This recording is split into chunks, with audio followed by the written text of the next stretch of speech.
বৃদ্ধ মানুষ কখনো জান্নাতে প্রবেশ করবেন না। না, এটা আমার কথা নয়, বরং হুজুর আকরাম সাল্লাল্লাহু আলাইহি সাল্লাম বলেছেন। আপনারা চিন্তা করতে পারেন হুজুর আকরাম সাল্লাল্লাহু আলাইহি সাল্লাম কেন এই কথা বললেন। তিনি একবার আবু হুরায়রা রাদিয়াল্লাহু তাআলা আনহুর সাথে কথা বলতেছিলেন। তখন হুজুর আকরাম সাল্লাল্লাহু আলাইহি সাল্লাম বললেন যে, আবু হুরায়রা, তুমি কি জানো বৃদ্ধ মানুষ কখনো জান্নাতে প্রবেশ করবেন না?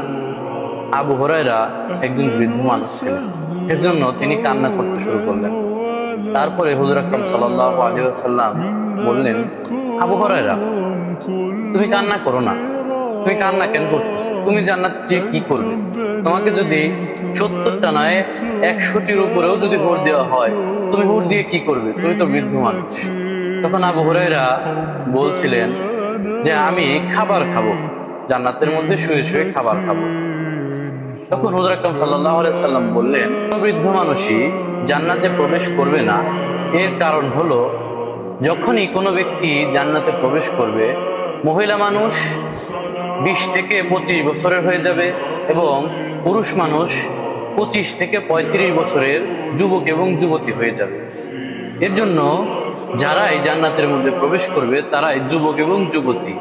তার জন্য বলা হয়েছে যে জান্নাতের মধ্যে কোনো বৃদ্ধ মানুষ কখনো প্রবেশ করবে না।